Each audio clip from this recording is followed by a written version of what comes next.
Assalamualaikum warahmatullahi wabarakatuh. Kembali lagi dengan saya Ertisone Tias. Saya dari kelas MN21E. Saya di sini akan menjelaskan tentang akuntansi manajemen Islam. Nah, sebelum ke pengertian kita terlebih dahulu mengetahui apa sih akuntansi manajemen Islam itu. Perkembangan akuntansi Islam tidak terlepas dari perkembangan akuntansi manajemen konvensional.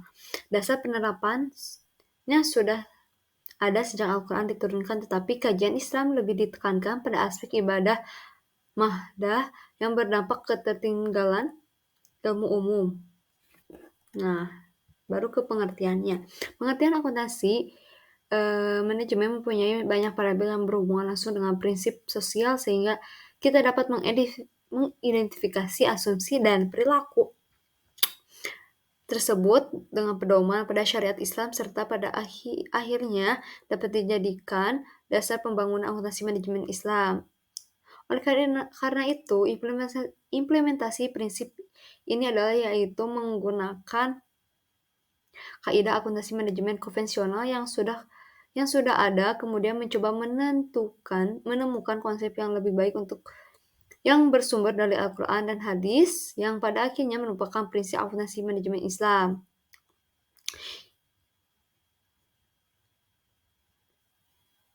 Akuntansi manajemen Islam tentu tidak dapat dipisahkan dari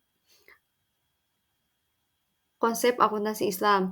Bila dilihat dari perspektif ilmu akuntansi, dapat dikatakan bahwa ilmu informasi yang mengelola bukti transaksi sebagai input dan data menjadi sebuah informasi atau output dengan cara mengukur dan mengelompokkan transaksi-transaksi berdampak pada sebuah akun perkiraan atau pos keuangan. Perbedaan akuntansi manajemen tidak terkait pada aturan pihak eksternal, aturan yang dibuat oleh Ikatan Akuntan Indonesia dalam pembuatan pelaporan keuangan, dan yang terpenting akuntansi manajemen dapat memberikan manfaat seperti optimalisasi sumber daya yang digunakan mencapai tujuan perusahaan. Nah,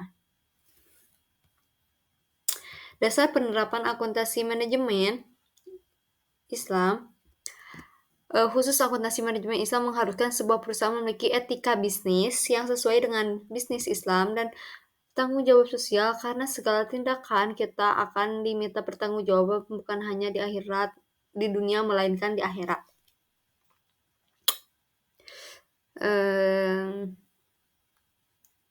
Pengeluaran dan konsep akuntansi Islam hanya biaya yang sesuai dengan syariat Islam, sehingga biaya yang tidak sesuai syariat Islam tidak dapat diakui seperti satu, pembelian barang haram. Yang kedua itu biaya suap. Yang ketiga itu infak, sedekah, dan wakaf. Yang keempat itu pembayaran bunga bank. Yang kelima itu pengeluaran zakat. Nah,